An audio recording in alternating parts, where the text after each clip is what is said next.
আল্লাহর সাথে কথা বলতেন দৈনিক 1000 কথা। যখন তিনি কুহুতর পাহাড়ে যাচ্ছেন, হঠাৎ করে একজন ও বাবা ফকিরের সাথে দেখা হইল। কেঁদে কেঁদে কেঁদে কেঁদে ওই ফকির লোকটা ওনার কাছে আবদার করলেন, হুজুর আপনি তো 70 পারা তাওরাত আপনার উপরে আল্লাহ নাজিল করলেন, হুজুর গো আজকে বহুদিন যাবত আমি অদম খানা ভালো করে খাইতে পারি না। আমার দুনিয়াতে এত অভাব আল্লাহ দিয়েছেন, কেন জানি না আমার তকদির এত খারাপ কেন? খুব খেয়াল। ও হুজুর আমি শুনেছি আপনি আল্লাহর পয়গম্বর, আল্লাহর কাছে আপনি যা চান মাওলা তাই আপনাকে দিচ্ছে, দয়া কইরা আমার জন্য একটু দোয়া করবেন নি, আল্লাহ যেন আমার সম্পদ দেয়। আল্লাহু আকবার বলেন। ওই মুসা কালিমুল্লাহ লোকটার কথা শুনে আমিন বললেন, ঠিক আছে তোমার বিষয়ে আমি যাইবো আল্লাহর কাছে বলবো। এক কাক দুই কাক করে দিতে দিতে দিতে দিতে দিতে দিতে 40 কদম দেওয়ার পরে আরেকটা লোকের সাথে দেখা হইলেন। ওই লোকটাও একইভাবে একই অবস্থায় তিনিও বললেন, হুজুর আল্লাহ আমার এমন ধন সম্পদ দিয়েছে, এই ধন সম্পদের কারণে আমি আল্লাহরে ঠিক মতন ডাকতে পারি না। সুবহানাল্লাহ কোন না? সুবহানাল্লাহ। একজন চায় ধন, আর একজন কয় আল্লাহ আমার ধন দিও না। তিনি বলে, হুজুর এমন ধন আল্লাহ আমারে দিয়েছে যেই ধনের কারণে আমি আল্লাহরে ঠিক মতন নামাজের মুসলায় ডাকতে পারি না। এই জন্য আমি আল্লাহর কাছে যাইয়েন, আপনি যাইয়া বইলেন আল্লাহ যেন আমার ধন সম্পদ কমাইয়া দেয়। একটু চিল্লে এখন আল্লাহু আকবার। কি করলেন? আমার মুসা কালিমুল্লাহ আল্লাহর পয়গম্বর হেঁটে হেঁটে কুহুতর পাহাড়ে গেলেন। রাব্বি আরনি, আল্লাহ কইলাম তারানি। সুবহানাল্লাহ সুবহানাল্লাহ। আল্লাহ তুমি আমার সাথে দেখা দাও, কথা বলবো। আল্লাহ কয় দেখবা না দেখবা না দেখবা না দেখবা না। মুসা কয় আমিও ছাড়তাম না ছাড়তাম না। ওই মুসা কথা কইতে যায়া আব্বা গো লক্ষ্য করেন মনোযোগ। এবার কি করলেন? ওই লোকের বিষয় বললেন, আল্লাহ তোমারই বান্দা আমার উম্মত, ওই লোকটা আজকে 3 দিন যাবৎ খাইতে পারে না, বর্তা দিয়ে খায়, ভালো করে খানা 3 বেলা জোগাইতে পারে না, তার শুধু অভাব আর অভাব অভাব আর অভাব অভাব আর অভাব। আল্লাহু আকবার আল্লাহু আকবার। আল্লাহ কেন গো তার অভাব? কই নাদান যে আছে তে শুকরিয়া আদায় করে না, আমার শুকুর তার কাছে নাই, যার কারণে আমি তার অভাব দূর করি না। তারা যাইয়া কইও সে যেন শুকরিয়া আদায় করে।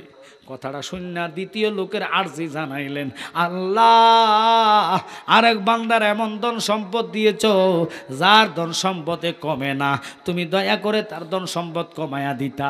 তোমার সে ডাকতে পারে না, 5 বেলা 5 ওয়াক্ত নামাজ অথবা 2 ওয়াক্ত নামাজ আমার জন্য ফরজ করলা, মুসার উম্মতের জন্য। উনি নামাজও ঠিক করে পড়তে পারে না, তোমার জিকির করতে পারে না, তোমারও ডাকতে পারে না, দয়া করে তুমি তার অভাব অনটন দূর করো না, অর্থাৎ সম্পদ তারে কমায়া দিও।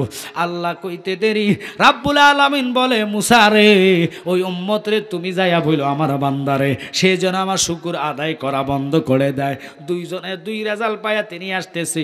ওই ফকির লোকটা এসে কয়, হুজুর আমার রেজাল্ট কি? কয় তোমার রেজাল্ট আল্লাহ বলেছে তুমি আল্লাহর দরবারে শুকরিয়া আদায় করতা। লোকটাকে অসম্ভব, আমি পারবো না। কয় কেন পারবা না? কয় আমি খাইতামে পাই না, শুকুর আদায় করবো কেমনে? এরকম বহু লোক আছে আল্লাহ পরীক্ষা করে। ওই যে খাতুনে জান্নাতের কথা বললাম, 7 দিন খায় নাই, 3 দিনের ফকির অনাহারিকে 2টা রুটি দান করে দিলেন। মনে আছে কথাটা?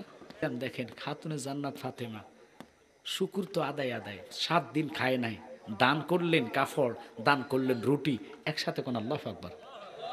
আপনারা কি মনে করেন মুসা কালিমুল্লাহর মতন ব্যক্তির উম্মত হয়ে তিনি কি করলেন? যে ফকির লোক গরিব, খেতে পায় না, খাইতে পারে না 3 বেলা, এই লোকটা শুকুর আদায় করে না, আল্লাহ তাকে দেয়ও না। কিন্তু লোকটা চিন্তা করতে পারতো, আল্লাহ বলে দিছে আমি শুকুর আদায় করার জন্য, আমি শুকুর আদায় করলে আল্লাহ যদি আমার ধন সম্পদ বাড়ায় দেয় কেন করব না? আর যেই লোকের শিল্পপতি কোটিপতি, আল্লাহ ওই বান্দার জন্য ঘোষণা করলেন, মুসা রে তোমার ওই শিল্পপতি কোটিপতি বান্দারে বইলা দিও সে যেন আমার শুকরিয়া আদায় করা বন্ধ করে দেয়। পাগলার কাছে কইতে দেরি, ওই পাগলা ডাক দিয়া কয়, জীবন দিতে পারি, আল্লাহর শুকুরটা আমি আদায় করা ছাড়তাম না। আল্লাহু আকবার বলেন। ওই শুকুরে নিয়ামত মিলে আজকে আপনাদেরকে বলে যাইবো জালালির দিয়ে দোয়া করলে হবে না।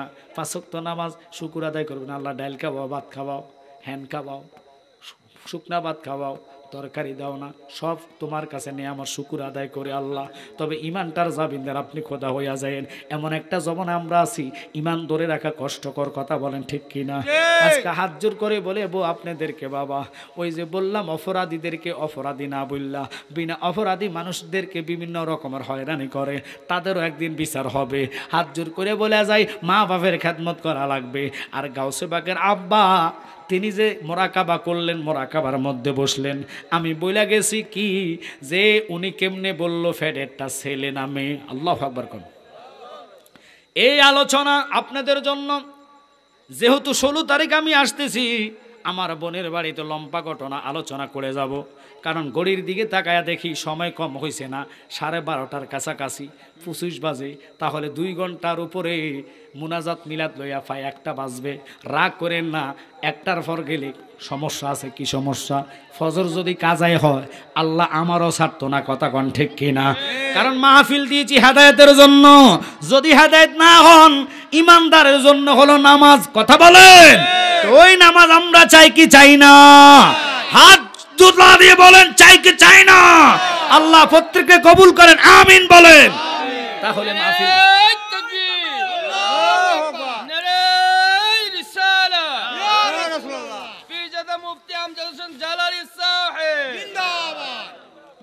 বুঝে নেন।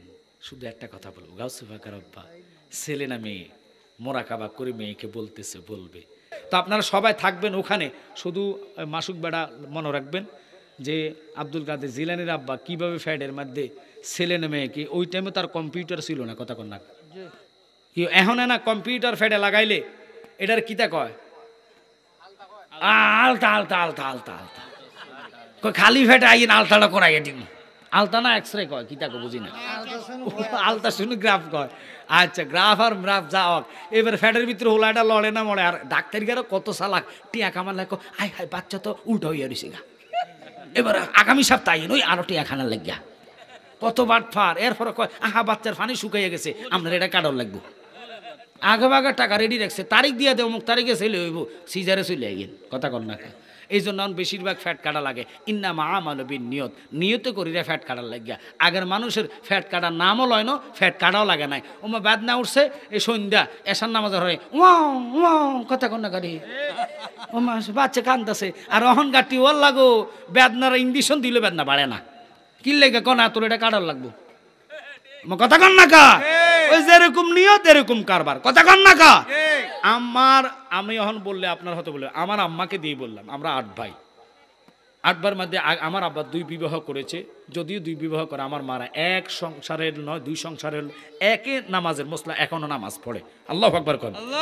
আমরা আর আব্বা হুজুর আগের সংসার, আমি আগের সংসারের 7 জন, পরের সংসারের 7 জন, তো সাথে সাথে কত হয়? 14 জন। 14 জন সন্তান যে আমরা হয়েছি, আমার আম্মা জানদের ফ্যাট কাটা লাগে নাই। আর এখন একটা আয়নের আগে হেড এটা কাটার লাগবো, কথা কন না কা? কিনলে ওই ঘন ঘন যায় ছেলে না মেয়ে চাইতো, খোদা না মাইন না, বিশ্বাস নাই। ওষুধ খাইতে খাইতে ফেরালাইসে দৌড়ে যায়, ফ্যাট ব্যথা, মাথা ব্যথা, ও আল্লাহ কত রকমের ভিটামিন খাওয়ার হর হেতা শরীরে রক্ত কম, ফ্যাট না কামড়ালে ফ্যাট এটা মারা যেতে পারে। এই যে ডাক্তারকে ভয় ঢুকাই দেয়, হে আগে ভাগে 20,000 টাকা কিস্তিতে লইয়া রাখে, কথা কন না করে। টাহা তো নাই, উমুক হুমুকের তা হাওলাত বরত করে গেছে গা ডাক্তারের কাছে, ডাক্তার ফ্যাট কেটে দিছে, সুন্দর বাচ্চা চলে আসে। আর আগেরকার মা বোনেরা কিছু লাগে নাই, দাইমি মাকে এনে বসায় রাখছে, ওষুধ পান করাইছে, কত তেল ফোড়া, হুজুরের তেল ফোড়া ফানি ফোড়াই না মাথার মধ্যে দিছে, সুন্দর বাচ্চা হয়ে গেছে, কথা কন না। এখন তো ইমান নষ্ট হয়ে গেছে, এই জন্য আমাদের এই পরিস্থিতি। ইনশাল্লাহ কিভাবে গাউসে পাকের আব্বা বলেছে ওই স্যাকাবের কথা আমি বলবো। ওই টাইমে তো কম্পিউটার ছিল না, ওটা কোন কম্পিউটার, ওটা কোন ধরনের কথা, কিভাবে উনি বললো, এটা সব ইনশাল্লাহ ভেঙে দিব আল্লাহ যদি আমাকে হায়াত রাখে। আগামী 16 তারিখ নভেম্বরের আমার বোনের বাড়িতে আমি আসবো, মানিক চেয়ারম্যান আমার ভাইয়ের বাড়িতে আসবো। আপনাদের সকলের দাওয়াত রইল, আসেন আমরা দেরি করি না, একটু রসুলকে সালাম জানাই।